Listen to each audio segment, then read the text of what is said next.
ଦାରିଙ୍ଗବାଡ଼ି, ଯାହାକୁ ଓଡ଼ିଶାର କାଶ୍ମୀର ମଧ୍ୟ କୁହାଯାଏ। ନମସ୍କାର ଦର୍ଶକ ବନ୍ଧୁ, ଆପଣମାନଙ୍କୁ ଆଉ ଗୋଟିଏ ନୂଆ ଭିଡ଼ିଓରେ ସ୍ୱାଗତ ଜଣାଉଛି। ଦର୍ଶକ ବନ୍ଧୁ, ଓଡ଼ିଶାର ଏହି ମୂଲ୍ୟବାନ ହୀରାର ନାମ ହେଉଛି ଦାରିଙ୍ଗବାଡ଼ି। ତେବେ ଚାଲନ୍ତୁ ଦର୍ଶକ ବନ୍ଧୁ, ଡେରି ନକରି ଆଜି ଏହି ଭିଡ଼ିଓ ମାଧ୍ୟମରେ ଦାରିଙ୍ଗବାଡ଼ିର କିଛି ଗୁରୁତ୍ୱପୂର୍ଣ୍ଣ କଥା ଜାଣିବା। ଦର୍ଶକ ବନ୍ଧୁ, ଦାରିଙ୍ଗବାଡ଼ି ଓଡ଼ିଶାର କନ୍ଧମାଳ ଜିଲ୍ଲାରେ ଅବସ୍ଥିତ ଅଟେ।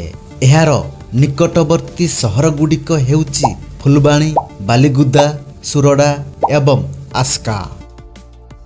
ଏହା ସମୁଦ୍ର ପତନରୁ ପ୍ରାୟ 3000 ଫୁଟ ଉଚ୍ଚରେ ଅବସ୍ଥିତ।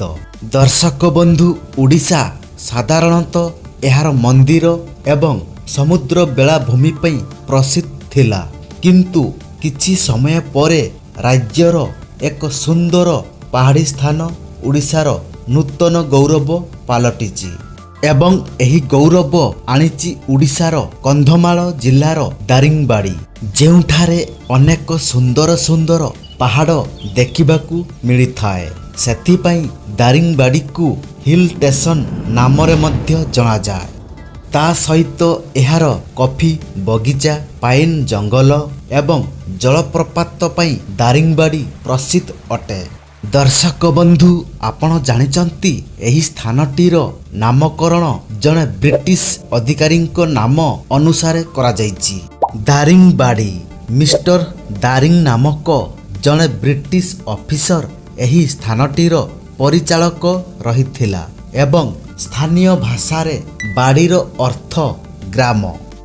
ଏହି ଦୁଇଟି ନାମକୁ ମିଶାଇ ପରବର୍ତ୍ତୀ ସମୟରେ ଏହାର ନାମ ରଖାଗଲା ଦାରିଙ୍ଗବାଡ଼ି, ଯାହାକୁ ଓଡ଼ିଶାର କାଶ୍ମୀର ମଧ୍ୟ କୁହାଯାଏ। କାହିଁକି ନା କାଶ୍ମୀରରେ ଯାହା ସବୁ ଦେଖିବାକୁ ମିଳିଥାଏ, ଆପଣ ଦାରିଙ୍ଗବାଡ଼ିରେ ମଧ୍ୟ ସମାନ ଦୃଶ୍ୟ ଦେଖିବାକୁ ପାଇବେ। ସେଥିପାଇଁ ଓଡ଼ିଶାର ଦାରିଙ୍ଗବାଡ଼ିକୁ କାଶ୍ମୀର କୁହାଯାଏ। ଓଡ଼ିଶାର ଏହି ନୂତନ ପ୍ରିୟ ପର୍ଯ୍ୟଟକଙ୍କ ମଧ୍ୟରେ ଦ୍ରୁତ ଗତିରେ ଲୋକପ୍ରିୟତା ହାସଲ କରୁଛି। ଏହାର ଚମତ୍କାର ପ୍ରାକୃତିକ ସୌନ୍ଦର୍ଯ୍ୟ ପାଇଁ ଦେଶର ବିଭିନ୍ନ କୋଣରୁ ଅନେକ ପର୍ଯ୍ୟଟକ ଦାରିଙ୍ଗବାଡ଼ିକୁ ଆସିଥାନ୍ତି। ଦାରିଙ୍ଗବାଡ଼ିର ସୁନ୍ଦର ପାହାଡ଼, ଘନ ଏବଂ ସୁନ୍ଦର ପାଇନ୍ ଜଙ୍ଗଲ, ତା ସହିତ ଅତି ସୁନ୍ଦର ଝରଣା ଦେଖିବାକୁ ମିଳିଥାଏ।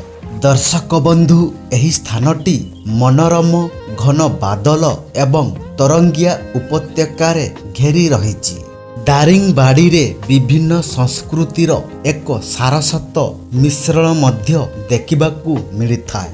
କୁଟିଆ କନ୍ଧ ନାମକ ଭାରତର ସବୁଠାରୁ ପୁରାତନ ଜନଜାତି ମଧ୍ୟରୁ ଗୋଟିଏ ଏଠାରେ ବାସ କରନ୍ତି। ଦର୍ଶକ ବନ୍ଧୁ, ଆପଣମାନଙ୍କୁ ଏହି ଭିଡ଼ିଓଟି କେମିତି ଲାଗିଲା, ଆପଣଙ୍କ ମତାମତ କମେଣ୍ଟ ବକ୍ସରେ ନିହାତି ଲେଖିବେ। ଆପଣମାନଙ୍କୁ ଯଦି ଏଭଳି ଭିଡ଼ିଓ ଦେଖିବାକୁ ଭଲ ପାଆନ୍ତି, ତେବେ ଆମ ଚ୍ୟାନେଲଟିକୁ ସବସ୍କ୍ରାଇବ୍ କରନ୍ତୁ।